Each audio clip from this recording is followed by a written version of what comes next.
on Jesus, all things are possible. I can mount on wings like eagles and soar. When I call on Jesus, mountains are gonna fall. 'Cause he'll move heaven and earth to come rescue me when I call. Welcome, welcome, welcome. It's another It Is Possible Tuesdays with Sanjo. And today we're going to have a lovely conversation with a lovely young lady from a lovely country. But as usual, we begin with, "For I know the plans I have for you, declares the Lord, plans for prosperity and not for disaster, to give you a future and a hope." But Jesus beheld them and said unto them, "With men, this is impossible, but with God, all things are possible." Ladies and gentlemen, my guest today is known as DK. And I'm going to let her tell you what the DK is all about. Ladies and gentlemen, my lovely guest, welcome. Please introduce yourself to us. Thank you so much. So, yes, I'm affectionately called DK, but my legal name is Diana K. Hines Harris. And I do have a middle name. So, yes, but I All just stick to the DK. DK, quite catchy. Thank you very much, DK. So you are Diana K. Hines Harris. All right. Why is it that you have two surnames? I am married. All right. And we're going to come to that in a minute. So tell me, first of all, a little bit about your family. Are you the first or the last, the middle child? How many people are in your family? Just give me an idea of who you are. So I am the second child for both parents. I'm the first girl, though, for both parents. So yes, and I was brought up in a nuclear family, both mom and dad in the home, and I have two. So I have two siblings within my parents, and then I have another sibling from my dad who came after. Okay, so where were you born? Were you born in rural area or the urban area or in between? So I would say in between. So I am from Jamaica, and right now they're trying to make Portmore, which is where I was born and grown, spent, I mean, more than half my life, a parish. So we have 14 parishes in Jamaica. Right now they're trying to make Portmore a parish. So I would say it would be mixed at the time when I was born. A rural element, an urban element, so, but it has come a far way. And the only thing it doesn't have is a hospital at this moment. Yes. So it's a one-stop shop, everything you can get there, except for a hospital. So, Yeah. and I would say I had a pretty fair childhood growing up. I was mostly indoors though. I'll be very honest. I can give a joke here that I remember when my brother passed and persons attended the funeral, they were like, "You're his sister?" So I have another sister. So everyone knew her because she was more outdoors. She would go by, the nearby shops. But for me, they were like, "You're his sister? I've never seen you yet." And I would have been in my 30s. So just understand how persons would not have, made the connection. But it's just because I'm more of an indoor person. All right, so you mentioned in passing that your brother passed. Yes. Without how did you deal with that? So I so let me give a little backstory because I think this may also help persons who whether they're young now and they have squabbles with their siblings or they're older and have squabbles with their siblings, right? So we are all 7.5 years apart. And my father, who is also deceased now, would have, applauded himself to say it was his doing. He was very intentional. My mother is from a big family. Both of them are.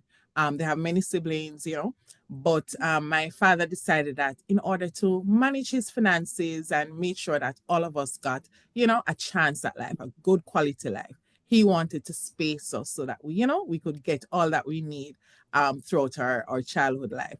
So it was my brother and I first, as you can imagine, and we were very close until my sister came in. And I think there was some sort of preference with my father.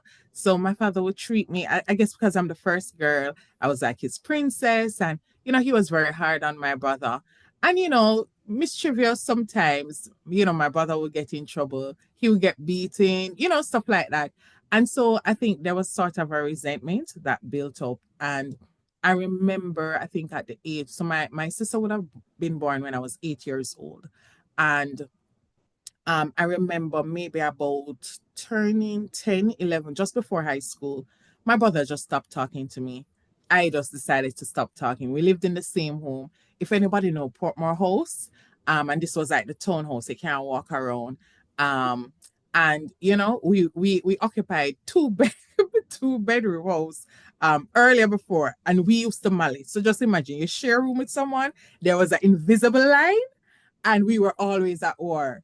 And I remember when I got just a preteen, it was just like no communication whatsoever. And it went on until maybe I was about 20 to show you how long. That's how many years. He had moved out when I got to my late teens. By this time, my parents had done addition, and so two of us girls in one room. He had his own room, but it was just like nothing. If someone called on the phone for me, he just put down the phone. I didn't know who called. I would just be walking by to the phone. I was like, wait, who took off the phone? Take it up. Hello? Oh, I'm waiting on, so that's how bad it got, right? But when we got to about 2021, and I realized that, I still love my brother. I when I came into this world, he was like my protector. He was someone that I looked up to. He had joined the police force by then. And, so I was so proud of him. But then I just couldn't tell him, like, because we weren't talking. And I remember my first relationship, I wanted to talk to him about things. And then I just couldn't. Fast forward, I remember when I started dating my husband, and he became very fun, my husband, and we'll get into that. My husband is loved by everybody. I don't know who doesn't love him. And so when he came into the family, it's like my brother got a brother that he always wanted. Yeah. And he would have just have been hard on him like how he would have been hard on me. And Darren was used to it. But speeding up quickly, when I got married, that was when we rebonded, we kindled our relationship. And I said to myself, boy, if I knew that it would take a marriage to let my brother, I would have get married long time from me 18. But, and we grew close. I was like his personal assistant, everything. And we had planned to actually attend my sister's graduation overseas. And I will never forget May 27th. And, that time is coming around. I usually get emotional. I was at church, got a call that he met in an accident. He was coming from work, met in an accident in Portmore. And, I just dropped everything from church. I mean, I had Darren, I was a baby. That's my daughter. And I just left her with the nanny, explained the situation, and I rushed to the hospital. And it was just so emotional because, when I got there, he was laying on the bed. He was telling me he can't move, he can't feel anything from the neck down. And it was just like wow, in a split second, because in a few weeks, we were both supposed to be traveling overseas to surprise my sister. So and his time in the hospital, he would have been in the hospital until August 6th. I will never forget August 6th. August 6th was when he died. And I want to, even if you may permit, there are some miracles that happen during Yes. his stay in the hospital. So our healthcare system is not the best. We're in a third world country. And I just want to say that because I know you have audience from all over the world, right? So just putting things in context. So it's a third world country. He was admitted at Spanish Town first. Then he was transferred to KPH. KPH is where all the traumas, special cases occur. Persons from overseas would come, and that's where they would study. They would do some internship, volatile era too. So you can think about, GSWs, all of that. And I remember that day I said, God, I said, this cannot be it. You can't make me lose my only brother. And we not grow old together for laugh, but with childhood and Yeah. I remember just going in. So giving a little backstory to because I believe God is so intentional when He allows us to do certain things. And I think it was a year before I started watching Grey's Anatomy. Nobody judge me for this now, right? So Grey's Anatomy, there's some context in it that's not appropriate for Christians. Let me put it out there. But there was a lot of medical cases that I became fascinated with. And so I saw persons, gunshot wounds and persons in ICUs, learn some medical terms. So when he got to KPH and they decided that, oh, he needs to do a surgery. So what happened is that he would have, so there's some dislocation in terms of vertebrae. And then, and let me just say, spinal injury. Let me put it simple for everybody, right? Spinal injury. And because of that, he would have lost mobility from his Yeah. down, right? So I got into gear and I started remembering stuff and I started researching stuff and I became his advocate, right? So I was there. I remember as 8 o'clock come, I would sneak onto the ward. Visiting time was like 11 o'clock, and you had to leave and come back. But they saw my dedication to my brother, and so they allowed me. So I was there at 8. I got up early, drop off. I don't even know what happened in my child's life for that period, but got Yeah. up, drop her off, went to the hospital, was there. My husband would pick her up. And one of the things that happened was that when he did the surgery, so because he was a police officer, they have a welfare fund, and that was able to cover the costs. Mind you, my father, and he's a financial planner. He had a fund for all of us, as big as how we are. He had an emergency fund, so any medical, anything at all, he had that fund, and anyone could tap into it. And he was ready. We had bought some stuff, and but the police they stepped in and they assisted. Now, here is where the first miracle came in. He did the surgery and he was sent back on ward. I remember that particular day. So, this would have been like about the end of June. So, just imagine now, every day I'm there. And I mean, every single day, Sundays too.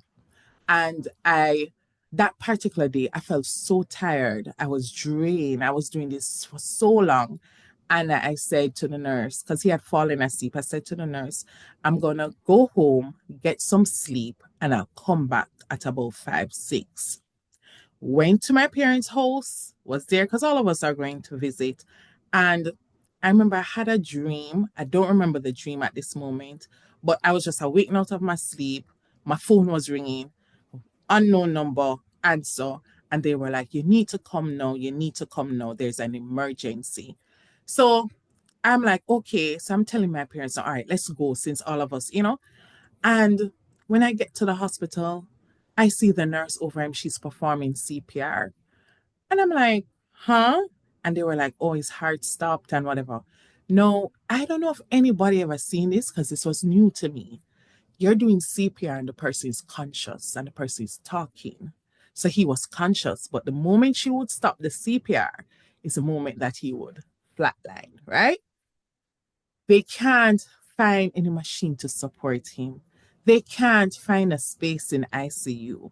And they're telling me now that this is the final moment and I need to say goodbye because, they can't be doing this for so long. And I remember I went into a corner in the hospital, and there were some friends who were just coming to visit too. And, they were shocked, they were confused, because they're like, oh, I'm doing the surgery, so everything is going to be fine. And I remember I went into the corner and I had no words, and I started singing Travis Green's song, you You made a make way. a When way. our back was against the wall, when we thought it was over, you made a way. And I kept singing that song. And Darren was like hugging me and he was saying, boy, hush. But he was like, he thought I was mourning, like, oh, this is Mm. the end. But Yes, no, it is. I am No, wrestling with God now, So I'm telling him, I said, you are making a way now yes. because this is my testimony and this is what I'm going to sing.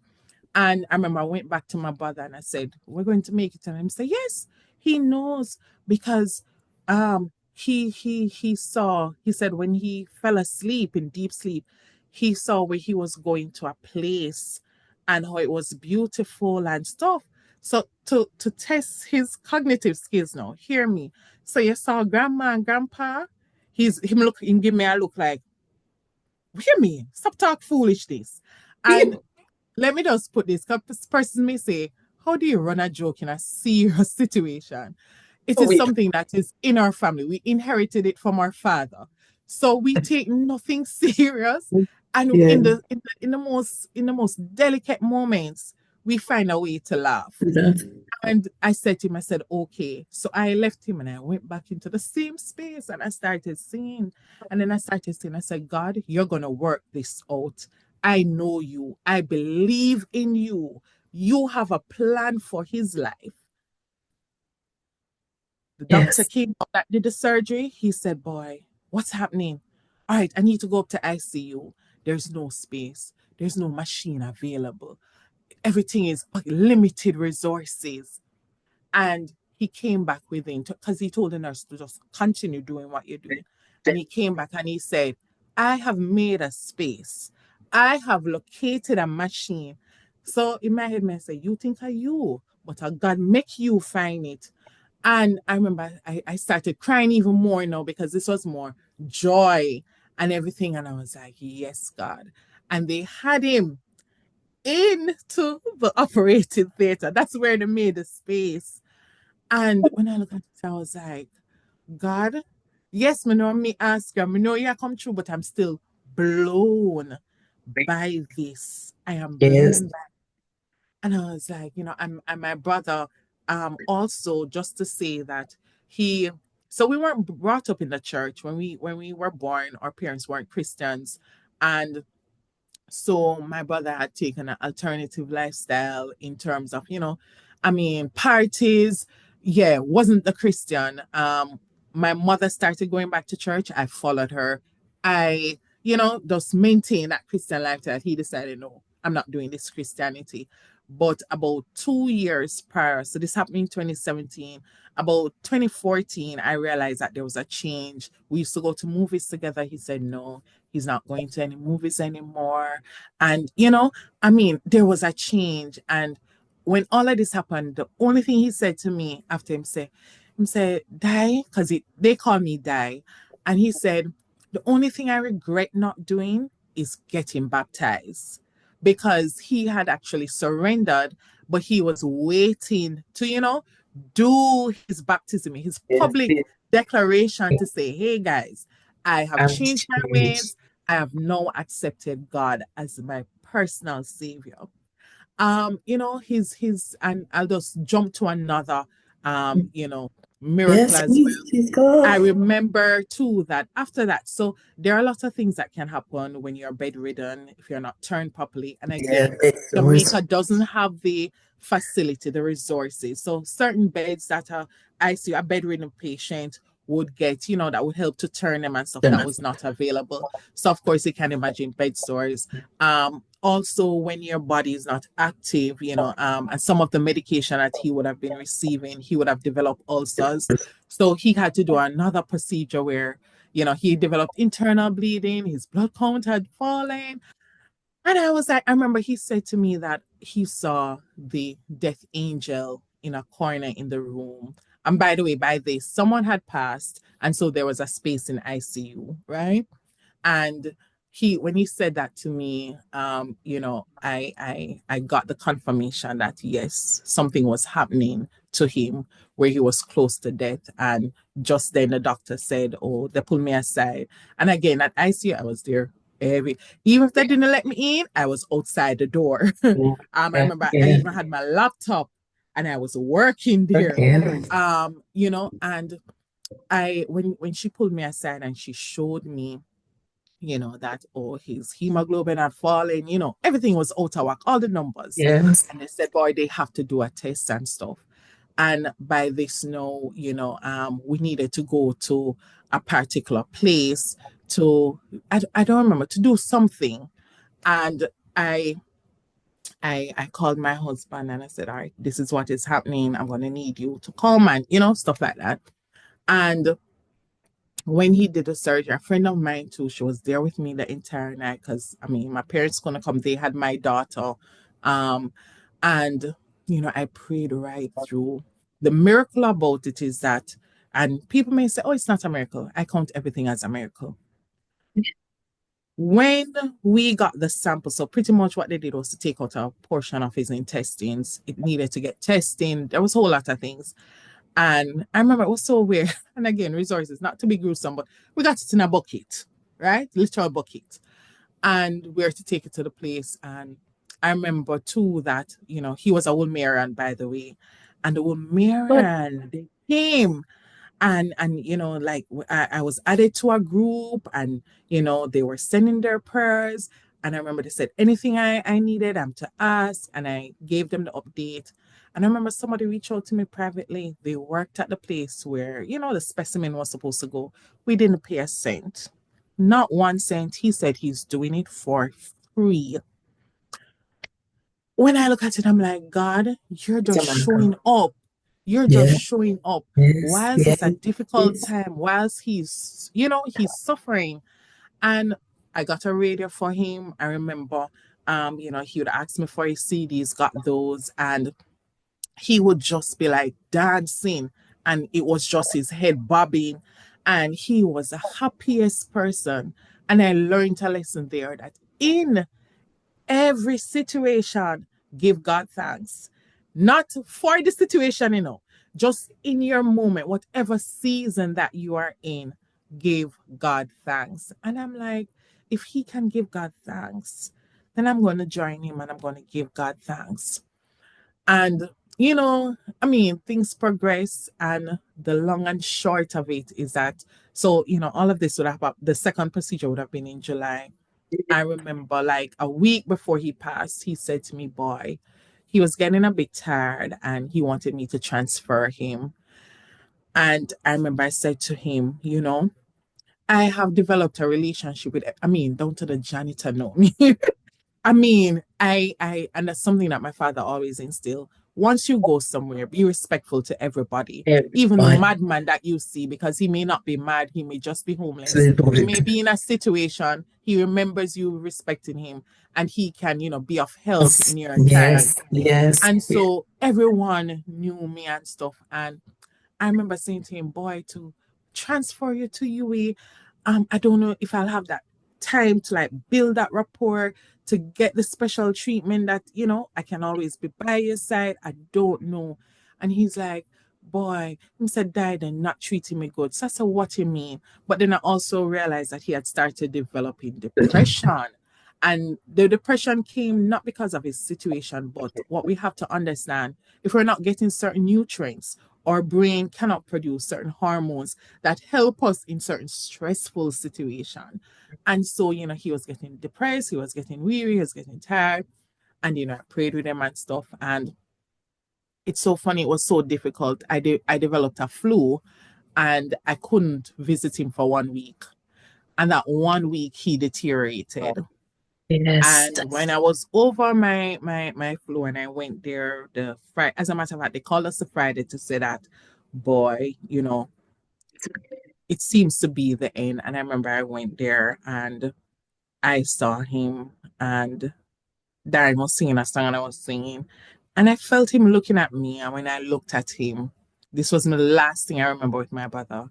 He looked at me, a tear rolled out his eye, and he smiled. And I looked at him. And in that moment, I knew I had to let go. I knew I needed not to fight anymore for him. Yeah. And that was just our communication. I mean, I had guilt after because I said maybe if I'd moved him, maybe I didn't, develop the Yeah, flu. yes. If I didn't cut the flu, I would have been there and he would have, because he wanted his story to travel the world. And it's so funny that whilst I didn't intend to come on here to speak about him, his story is still traveling. I have shared it at Exactly. church, and Yes. it goes to show that even in situations, there's a purpose, and it will pull you closer to God if you are allowed to just see his handiwork in the situation. So, I mean, my brother passed. It I remember I remember too, and you asked how I managed. I didn't cry any time apart from that one time when they were doing the CPR. So when I got to ICU and they were telling me everything and whatever, they realized that I didn't show any emotion. I didn't, but the adrenaline was always in my body. So and I just saw it as a case, a responsibility. This is my brother. I need to be strong for him. So when we got the call, because I went there up till this Saturday night before. I didn't go up. I told Darren, I said, no, I can't bear to see him shed a tear again. Yeah. So Darren went up, talked to him, and him said, boy, um, everything is going to be okay, bro. And, I'm saying, you Yeah. tell him that? And he's like, yeah. Him said, no matter what happened, God is taking care of things. I said, all right. Yes, fine. And I remember we got the call the Sunday morning that we're to come. And I remember when I went in, I saw the sheet over, because once you walk in, you could see his section, his room. And when they told us, and I remember I went in to his room now, and they were saying, don't touch and whatever, for whatever reason. And I looked, because they had bring down the sheet, and I looked, and I started apologizing. It just came out. I know my brother can't hear anything, but I just Yeah. started apologizing. And when I turned around, I saw about 12 doctors. And I was like, where are these 12 doctors going? And I just said, excuse me, and walked out. And Darren came and he said, those 12 doctors were here for you. They wanted to make sure that you were okay. They saw your dedication and they thought that because you've been so strong and you didn't show any emotion, this event now would have, maybe you'd have broken down, and they wanted to just be there, just to hold you and to help you through this process. And I said, wow, beautiful. And I said, God, even you're showing that you're going to show up for me. Yes. People who don't really know me, they Yes. just know that I come there. And, from that moment, from my brother's passing, I vow that I'm going to take family life serious. Yes, I'm still a workaholic, but it's balance. It is Yeah. balance. Yeah. So God is very intentional in how He allows us to go through certain things. Some of us are stubborn, like myself, where in my faith, do some see me tell him something and he go far as donkey door. But I welcome the experiences, and I'm always learning to look out for his hand in my experiences. That's what I'm focusing on. Not necessarily what I'm going through, but more of how is he going to show up now? Let me be wowed. Let me just see how this is going to play out. And yes, so I mean that was the first time I've ever had a intimate experience with someone, going through something and then passing. I've had other family members who have died, but just being so A good close. sibling. Yeah, Yeah. Yeah. yeah, DK, you have started us off right in the middle, dropping some nuggets to us, yeah, allowing yourself to be wowed by God, being content in situations that are difficult, but constantly looking up. And yes, that yeah. those are powerful nuggets. Now you said that your parents were not Christians. Was it How did this strength in God come about? So, as I said, my mother started going back to church. Yeah. And the first miracle, so yeah, my life full of miracles. The first Amen. miracle I experienced was when I was about 6.5 years old. I even gave this as a children's story. So I had tonsillitis. Once I had an infection tons of swollen to the point where once I open my mouth, you see them together touching. And so my mother had this tradition where on Sundays after dinner, you get jello and ice cream. Just imagine if your tonsils are swollen to the point where they're touching, nothing, not even your saliva, you Right. want to go down because it's Yeah. extremely painful, no matter you know. Yeah. And for me, so my grandparents, and I spent, just to backtrack, I spent a lot of times with my grandparents, and my grandparents were Christians. They listened to 101 right throughout. My grandfather would ask me to read the Bible. So there are a lot of scriptures that I know because my grandfather asked me to read them over and over. So I know them because of that. So there was a foundation. So there was a seed planted, and then it was being watered by, what my grandparents would do. And when my mother started going back to church and started taking me to church, So I remember a particular night where it was a Saturday night, and felt the pain, and I decided I'm not going to tell mommy because she going to tell me I can't eat nothing cold. And I was like, I want my ice cream, I want my jello. I never know how to pray. Like, it's one prayer my mother taught me, and it was gentle Jesus, Jesus, be big and man. man. So when I was going to my bed, I am praying it. But in my mind, I'm like, God, please clear up my throat. Clear. That's what I'm saying in my mind. But I just kept repeating, gentle Jesus, me. And I Jesus, said the big and entire prayer, and I started over. And I was just praying it, praying it, praying it, and I fell asleep. And I remember before I fell asleep, when I prayed the first time too, and I looked, I saw red spots. First I'm seeing red spots on my tongue. I'm like, this is serious. I might have to go get injection. I'm like, no more my jello and my ice cream. And I prayed and prayed and prayed, fell asleep, woke up the morning, afraid for swallow. Go to the bathroom, open. I see space. I swallow. I'm like, thank you, Jesus. And I mean, as a child, jello ice cream, I said to God, I am going to praise you for the rest of my life. Like, God, you heal me. Like, this actually works. Like, there is a God. And remember, I'm 6.5 years old. It's like telling a child there's Santa Claus. They yeah. expect a present. They see what they want. And, I was like, whoa, this God thing is really real. And Yes. so that was just a confirmation for me. I mean, people say, oh, it is your immune system that worked and whatever, whatever. You know what I always tell people? It is God who formed us, and it is Him who creates all the cells in our body that He can, use and manipulate and create, the healing that we need in our body. Yes. And Yes. I mean, for a little girl who not like vegetable, who only like tomato, trust me. So that was what solidified my relationship with God. Mhm. And so, I mean, my mother got more entrenched in the church. My father, who was born and, introduced to Seventh-day Adventism, grew up in Seventh-day Adventist church.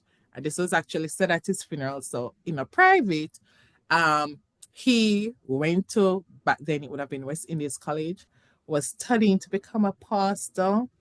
And, he was a girl's, I mean, and so they expel him. So yeah, man, bad, bad, bad, bad, bad. And so he too, he knows what is required of us. But when they're stubborn, they're stubborn. And so it was woman, his weakness to woman Yeah. that led him away from Okay. his purpose. That's But my brother's experience, my father started fasting. My father fasted during his stay at the hospital.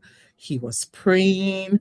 I remember before my brother, would have been in that state where he was depressed. He would say, "Boy, well, father turned prayer warrior, I'm saying, and so even that situation, we saw him, rekindling his relationship with God, praying more. My sister is in the army. He would consistently pray for her. He would have like all three of us pictures on his TV, and he would be praying and stuff. So I mean, that would have solidified my relationship. yeah. And Yeah. so it led to me in terms of my choices. I can tell you that even in high school, whilst I had friends who were misbehaving, I never misbehave. I never joined them in certain activities. I am more like learning. I like to live vicariously. So, if I want to know something really go, I like to find people who doing it and see them experience, and I will make that choice. Do I really want to do this or no? Oh, yes, So, yes. that helped me in terms of, choosing what I do. But I always had friends who were, whether Christians, non-Christians. So, that helped to build my faith. Yes, yes. Now, you mentioned being at school, and you spoke about your family life and so forth. At school, um, what was school life for you? Well, you said you did misbehave, so I get the impression that you were a good student Yeah. academically and in terms of behavior. Tell me a little bit about how well you did in school, and what career path you took as a result of that. So, um, to be very honest, I don't remember my grades in high school. I think high school was one of the a difficult period for me, and I'll share why. Um, so my mother and I were not the closest, and I think because of what she was going through with my dad, the support that I needed from my mother.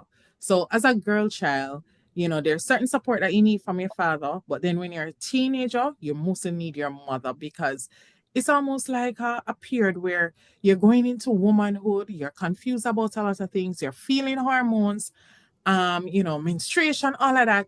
And my mother was just different. Yeah, different, different, different. So I think because of that, my mind sort of blocked out a lot of things, but I do have all my report cards. And the other day I was looking for something and I saw them, and I was like a 80s student, 90s. So I mean, in terms of difficulties, the only thing I can recall is that if I have a teacher who is not interested in, like, let's say, the well-being of the entire class, I tend to just shy away.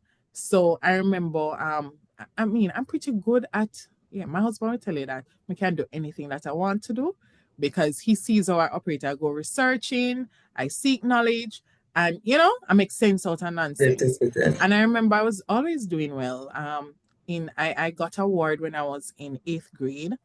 Um, I I don't remember seventh grade so much, But but I yeah, remember in ninth grade I got a teacher who taught maths, and he was all about the children who had money and stuff. So I'm not from a wealthy parent, so I would not have looked like the others. And I went to Holy Child.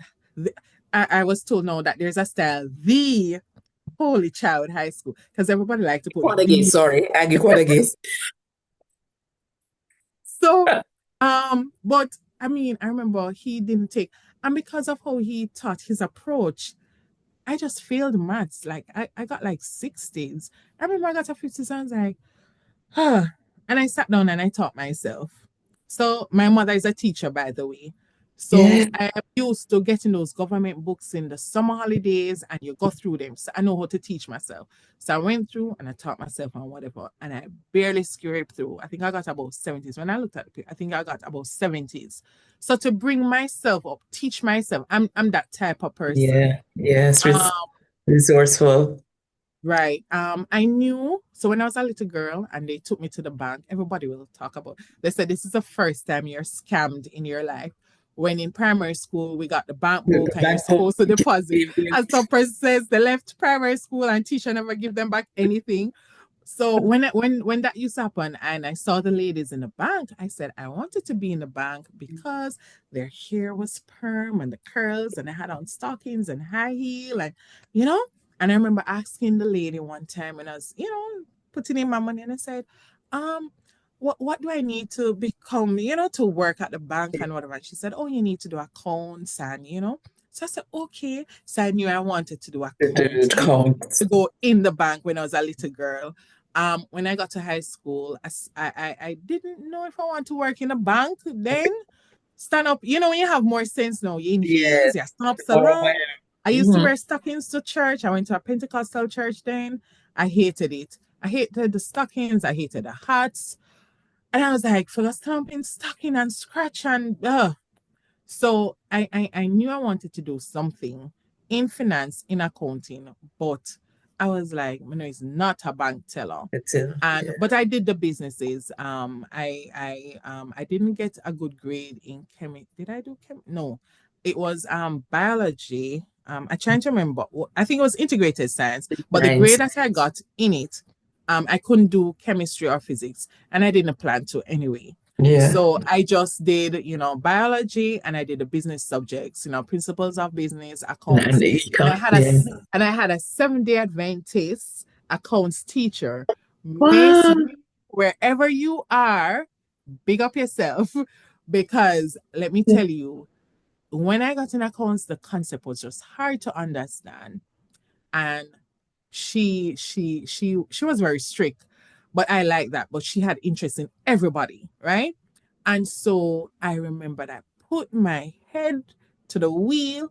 And I remember the first time I did a profit and loss account, I got 100%. I say, yes, this is my subject.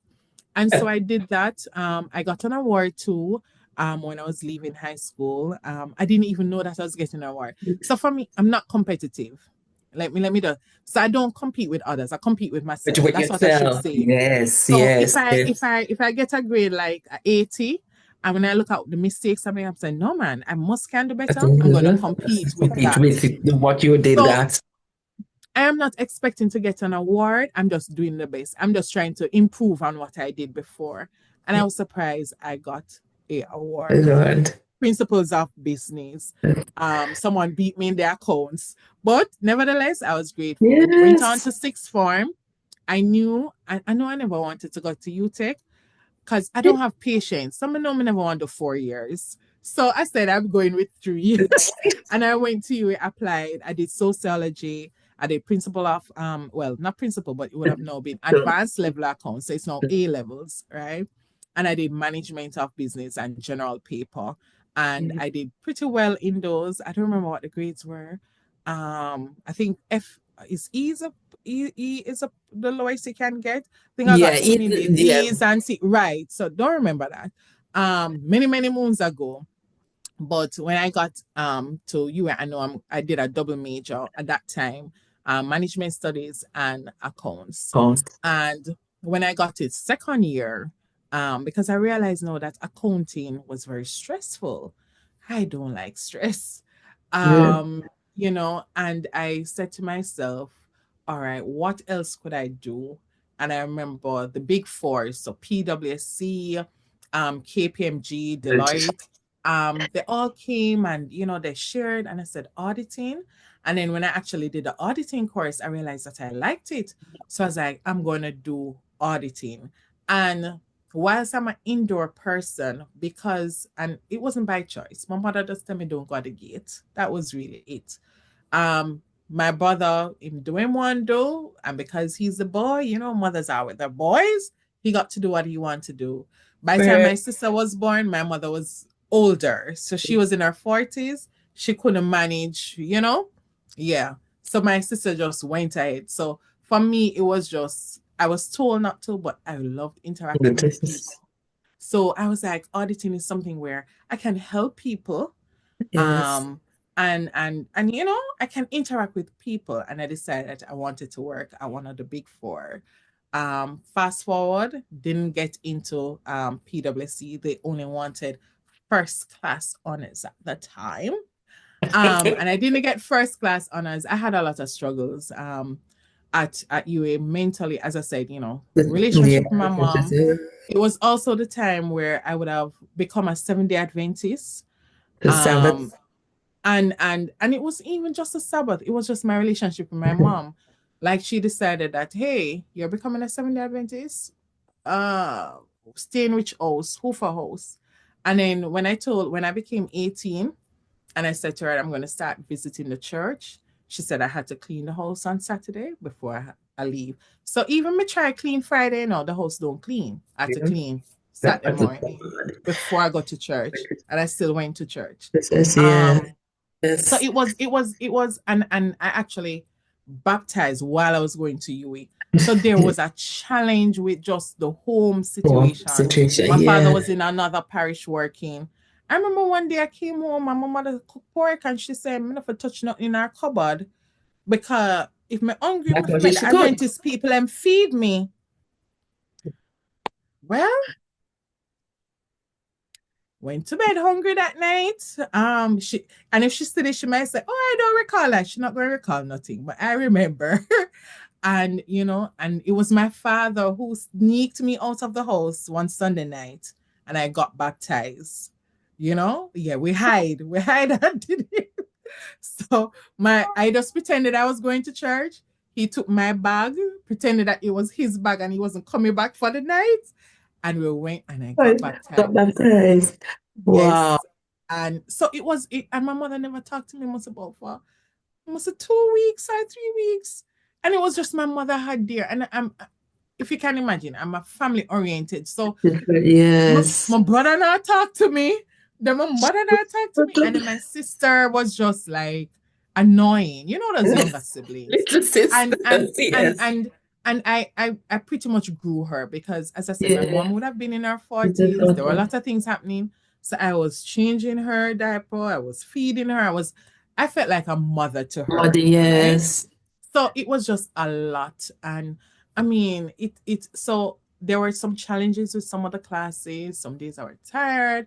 But of course, got my second class honors, started out at a small firm first, and then got into PwC at the right time. Right time. Yes. And so I would have started out in external audit, loved it, but then realized that. So for me, anything that takes too much of my time, I'm gonna be like, no, this is not working out. And I will say, God, I can't reach church early. It was just a lot. Yeah. And I decided to go into internal auditing, which now I am now doing consulting. I would have been at PwC for about 9 years and I left. So after my brother died, so I left PwC in 2018. And it was so funny that, and intentionality, right? I remember being at PwC and I knew it was time to leave. Like I sense it. Like you Yeah. know when it's time to leave somewhere, like Yeah. God is coming.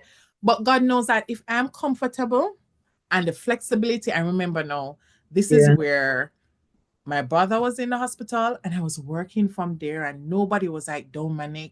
I was still getting work done, and Yeah. I remember I had a fallout with a particular manager, and I'm happy that I had a fallout. Some people say, "Boy, no, people have to stay so," and let me make sure I translate, not because I tend to break out in the local dialect. When we We would say, "Boy, persons are understand. not to be so difficult," and Record, they're to be yes. more Yeah. understanding. Standing. And Yes. because of that situation, I remember I wrote EY in a book and I said, I'm going to work at this place one day. And that happened the following year. The Speaking it following into year, being. speaking it into being. And I worked the following year and it has been a journey. Um, every year I have been progressing in my role. I am now a manager.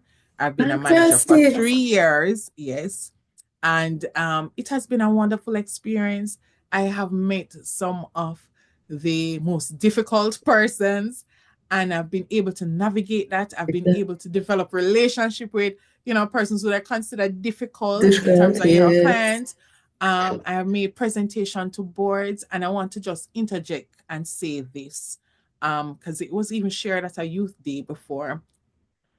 You see, in a Seventh-day Adventist church where young people are given the opportunity to present, to preach, to lead out in service, you see, when it Yeah. comes down to the work world, the level of confidence that you have, let me It's, tell you, it is top tier. It's compared to none, right? yeah. And it's not because I'm a Seventh-day Adventist. I'm saying this because I would have been in a Pentecostal church before. And when I compare the two, I'm like the level of confidence that you get. Let me Yeah. tell you, the prayer that and I practice is almost like I'm going up there and I'm not scared. I get nervous every time when I'm in church. I I no longer get nervous presenting to Yeah. clients, but I've been to some of the biggest clients, presented to their board, and it's just a wonderful experience. And just interacting with even some of our audit liaison, and even being able to share God. And they say, oh, you're always so bubbly and you're always so chirpy. And I'm so, boy, I'm choose to, because at the end of the day, everybody is experiencing, Yes. even the baby on the breast, either colic, teething, there is always some level of Something. discomfort in your life. Yes. But you can Yes. choose to be happy. It's a Yeah. choice. It's a Yes. choice. So, so yes, Yeah. so that's Yeah. how I have, transition in Navigation. terms of, through primary school, high school, and then tertiary education. I have also done, postgraduate certification. So, Mhm. I am CIA certified. There are also other certification that I plan to do, but I'm getting older. So I don't know. I don't know. I mean, so as I said, I don't compete, right? So if I Yes. feel I want to go into a field and it requires a certification, then I'll definitely do it. But to Yes. say I'm competing to go ahead of something, no, you're not going to get me. Nah, no. DK, this has just been a lovely conversation. And I know you were wondering how are we going to navigate Yeah. this? But we have been navigating it, and you've just been sharing so many Yeah. nuggets of wisdom and of your life story, which it's quite inspirational to those who are listening about family relationships, dynamics, how you navigate life space, and how you come out on top. And I just want to ask you this question as we wrap up. In Mhm. all of this, how do you know that it is possible? So it is not just quoting, that I can do all things through Christ who strengthen me.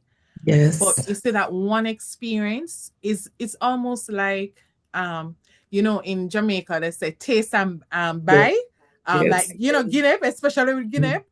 Once you Yes. have tasted, once you have experienced God in your life, and he says, and you quoted it earlier, with Yes. man it's And impossible, but with possible. him, and there is nothing that we cannot do through him. We can navigate the most painful of Yes. experience through him, and we Yes. can experience and be joyful in the most wonderful experience. So that is it. Just the fact that I have experienced it once, I don't need, yeah, I don't need no more convincing. Yes. Like I Yes. know it is possible.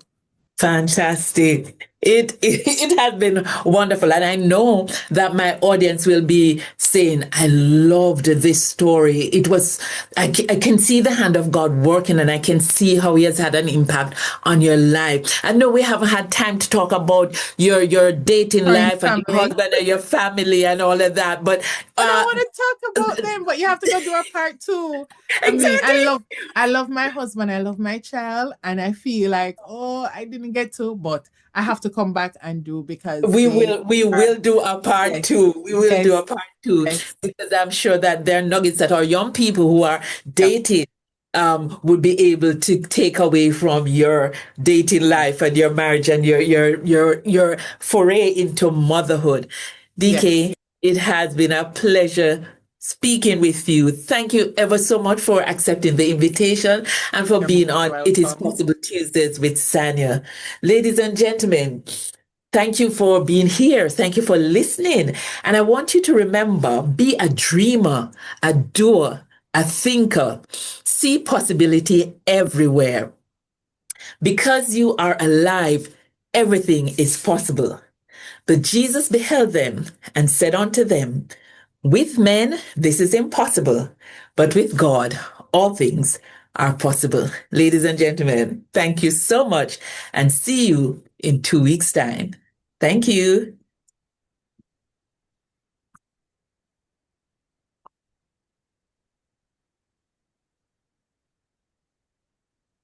When I call on Jesus, all things are possible. I can mount on wings like eagles and soar. When I call on Jesus, mountains are gonna fall. 'Cause he'll move heaven and earth to come rescue me when I call.